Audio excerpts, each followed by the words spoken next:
Quest Foundation presents Ma Swamini Prerna, January-February 2024. Quest Foundation प्रकाशित Ma Swamini Prerna. The theme of the magazine is क्रोध नु जटिल विश्व, क्रोध की जटिल दुनिया, The complex world of anger. क्रोध के प्रति ही क्रोध से क्रोध विजय। लेखक सुज्ञान मोदी। क्रोध किसे नहीं आता? गांधी जी ने युवावस्था में श्रीमद प्रभु को भी क्रोध आते देखा था, लेकिन श्रीमद ने उस पर पूर्ण विजय पाई। ऐसी साधना की कोई यात्रा रही होगी। गृहस्थ जीवन अथवा कारोबारी जीवन में तो क्रोध के अवसर आते ही रहते हैं, लेकिन श्रीमद ने क्रोध पर विजय पाई। केवल क्रोध पर ही नहीं, बल्कि मान, माया, लोभ, वासना जैसे सभी कषायों पर विजय पाई। इसलिए उनके आध्यात्मिक उपदेशों में जीवन के व्यावहारिक पक्ष की अनदेखी नहीं होती है। जैसे श्रीमद ने एक स्थान पर कहा है कि यूं तो भय को पूरी तरह से जीतना है, लेकिन भय मनुष्य के मूल स्वभाव में इतना अंतर्निहित है कि वह आखिर जाए तो कैसे जाए। पुनः सामान्य संसारी मनुष्य को यदि किसी प्रकार का भय ही नहीं रह जाएगा, तब तो समाज में अनर्थ हो जाएगा। इसलिए श्रीमद ने कहा कि साधक को भय तो होना ही चाहिए, लेकिन वह भय होना चाहिए अविवेक का, पाप कर्म का। पाप और अविवेक आदि का भय यदि बना रहा तो एक दिन भक्ति और साधना से सारे भय निर्मूल हो जाएंगे, क्योंकि उसकी आवश्यकता ही नहीं रह जाएगी। बिल्कुल ऐसा ही व्यावहारिक तरीका श्रीमद ने क्रोध पर विजय का भी बताया है। उन्होंने अपूर्व अवसर काव्य में कहा है कि क्रोध तो पूरा जब जाएगा तब जाएगा, लेकिन अभी यदि क्रोध आए तो भी उसे स्वयं क्रोध के ऊपर मोड़ दो, यानी क्रोध के ऊपर ही क्रोध करो। अरे क्रोध, तू ही मेरा वास्तविक शत्रु है, ऐसा जानकर स्वयं क्रोध पर ही क्रोध आए तो एक दिन क्रोध विजय हो जाएगी।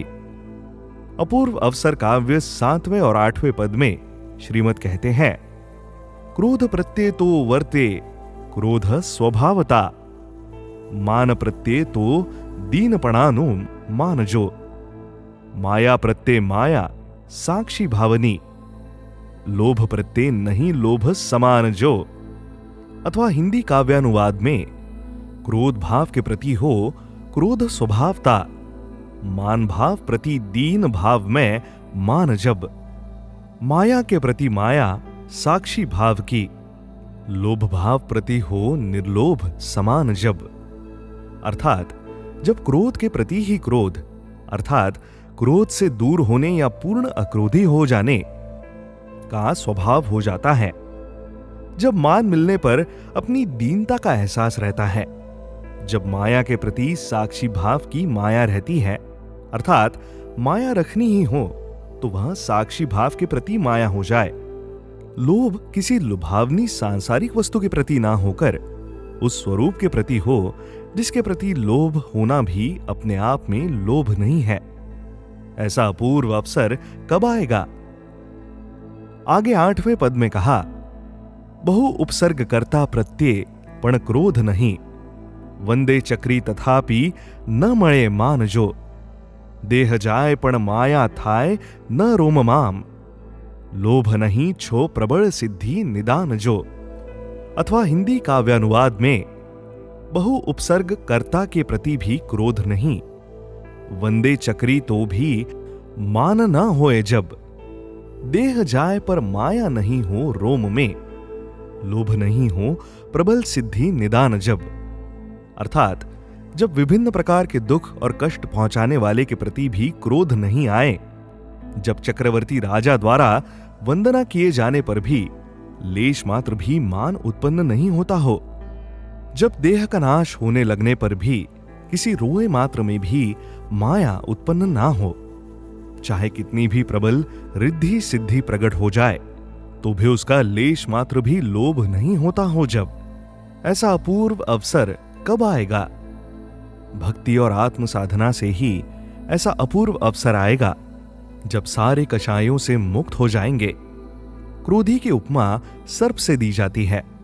अत्यंत क्रोधी स्वभाव होने से पूर्व भव के सर्प के संस्कार की निरंतरता की पुष्टि होती है।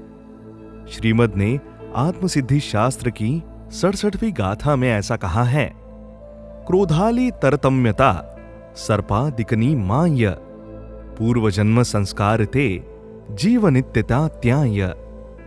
अर्थात क्रोध आदि कषाय भावों की तारतम्यता सांप आदि में होती है। वे उनके पूर्व भवों के संस्कार होने से जीव की नित्यता सिद्ध होती है। आगे 104वीं गाथा में श्रीमद् कहते हैं कि क्रोध जैसे कषाय का नाश क्षमा जैसे भाव से ही हो पाता है। कर्मबंध क्रोधादिधि हणे क्षमा दिक्तेह प्रत्यक्ष अनुभव सर्वने इमाम शो संदेह। अर्थात क्रोध आदि कषाय भाव से कर्मबंध होता है और क्षमा आदि भावों से उन कषायों का नाश होता है। समस्त जीवों को ऐसा अनुभव होता है, इसमें संदेह क्या है।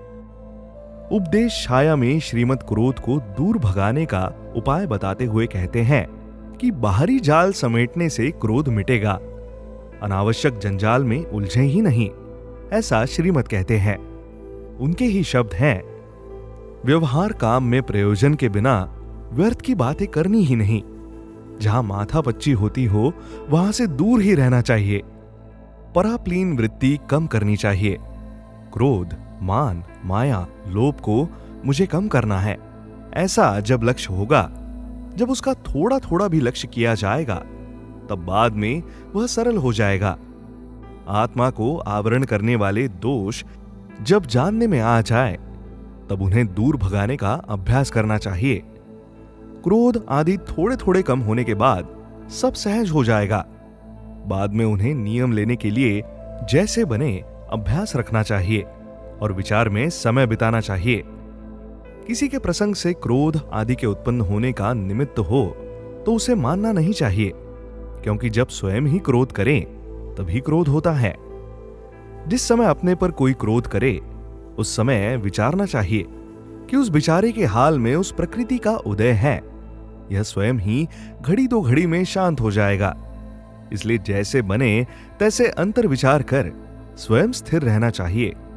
क्रोध आदि कषायों को हमेशा विचार विचार कर कम करना चाहिए। तृष्णा कम करनी चाहिए, क्योंकि वह अकेला ही दुखदायी है। जैसा उदय होगा वैसा होगा, इसलिए तृष्णा को अवश्य कम करना चाहिए। बाह्य प्रसंगों को जैसे बने वैसे कम करना चाहिए। ऐसा सुंदर मार्ग श्रीमद् ने बताया है। सत्पुरुषों का योग बल जगत का कल्याण करो प्रभु। Love the vibe? Explore such interesting podcasts at www.questfoundation.org.in.